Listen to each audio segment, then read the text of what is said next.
have doubled between 2011 and 2019. This should open. I think it's fine now. So sorry for what has been achieved so far. It has been a real success story during your plus 50 years of independence, and I believe that the GSP regime also has to be proud because Bangladesh is a main beneficiary, apart from a couple of other countries from its trade.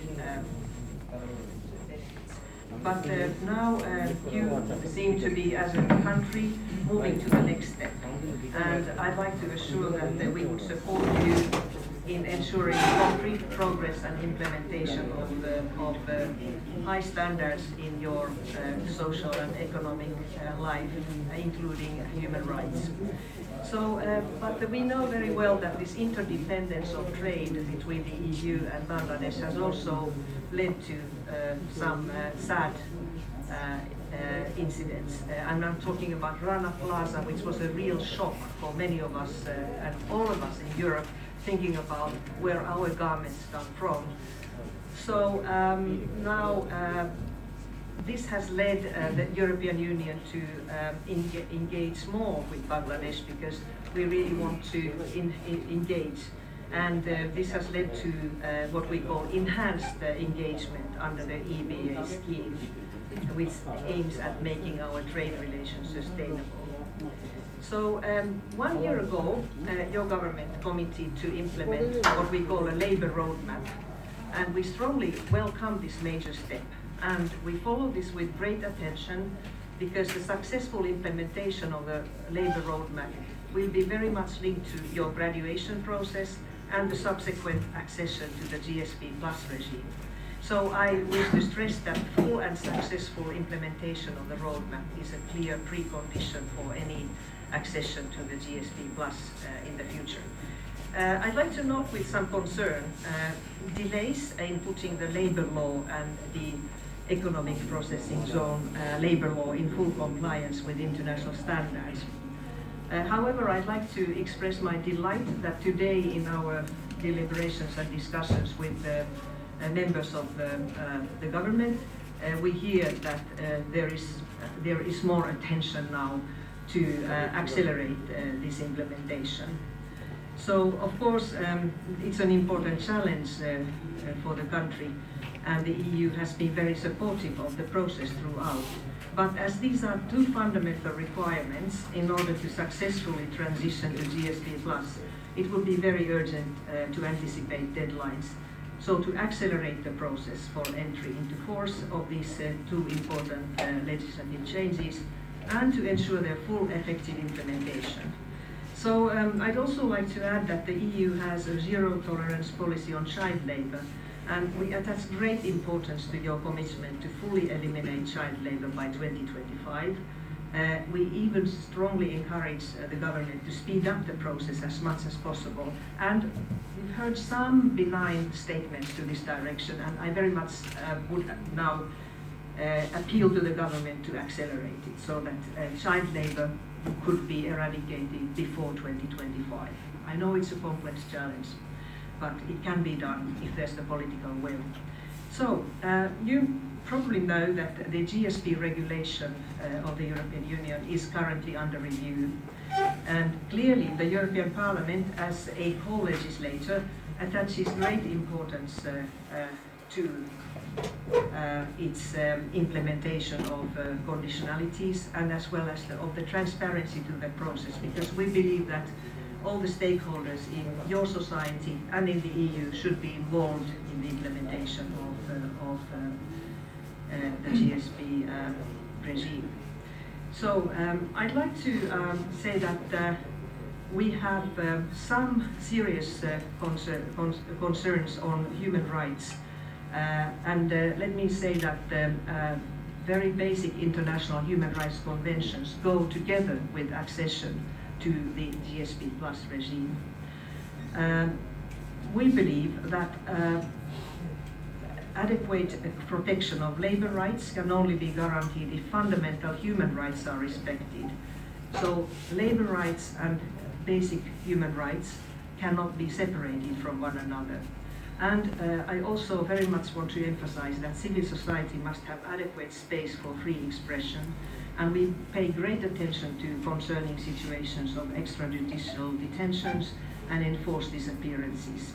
So this situation at the moment is not compatible with core human rights conditions under the GSP+. So that's also why we are concerned about parts of the application of the Digital Security Act and the consequences this has in the form of a chilling effect to freedom of expression, notably in the case of journalists. And I was very pleased to hear from the Minister of Law that he has undertaken a procedure to amend the law, and I think it's up to us from the European Parliament side to make sure that the future amendment is in line with international standards. So the full implementation of labour law also requires a well-functioning and independent judiciary system. And the recent creation of labour courts is a step in the right direction. It's necessary to ensure that these are fully independent. I also want to stress that the GSP Plus requires the full implementation of the UN Anti-Corruption Convention.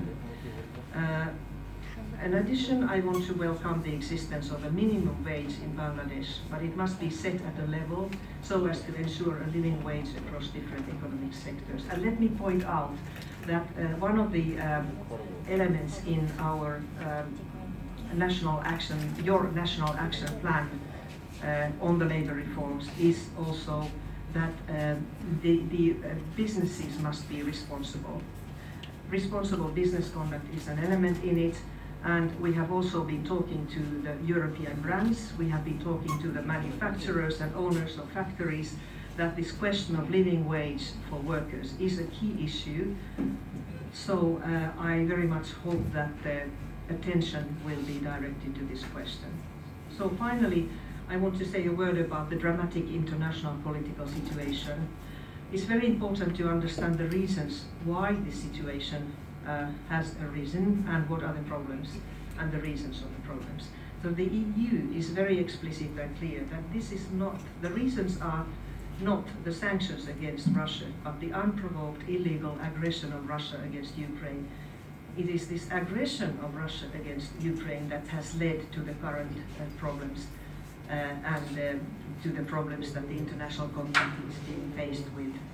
So, thank you very much for your attention, and I now give the floor to my co-rapporteur. I mean, whose economic model in the past years. You are now by far more successful than you have been 10 or 20 years ago. But I guess that all of you know that this model comes to an end. So you have reached the next level. What means there are reforms in front of you. If you look back to the last years, and the success your country has reached has something to do with the Everything But Arms program of the European Union. This is a generous program which is granted only by the European Union that gives developing countries, poor developing countries, the opportunity to export with zero tariffs. But the more successful you get, we cannot give such a generous program for every time. So you will now apply for the next step, and that means there are requirements to fulfill. These are labor rights, these are human rights on the one hand. On the other hand, we have to look on the trade relations. You know that you have now a very big trade surplus with almost all European countries. And on the long run, sustainable trade means we have a balanced trade. And so we have a lot of issues to talk with your government, and at least what I can say is that the government understands that we are now in a situation of change, that your country is in a situation of change, that required reforms in Bangladesh in several areas, from labor to human rights to trade and business climate. And so the following years will be a process in which we talk about the necessary reforms and what has to be done. And at least my impression, and I hope the impression of my colleagues, is that of course we have obstacles, but we all are optimistic that we can overcome it, and that at the end, after the current success story of EBA, the even richer and more successful Bangladesh of the future can be our partner in the GSP program as well. So we will be a partner, we will discuss everything we think that should be discussed, we will also push when we think it's necessary to push, but we are here as friends and as friends who have contributed to your success and who are willing to further contribute to your future success. Thank you.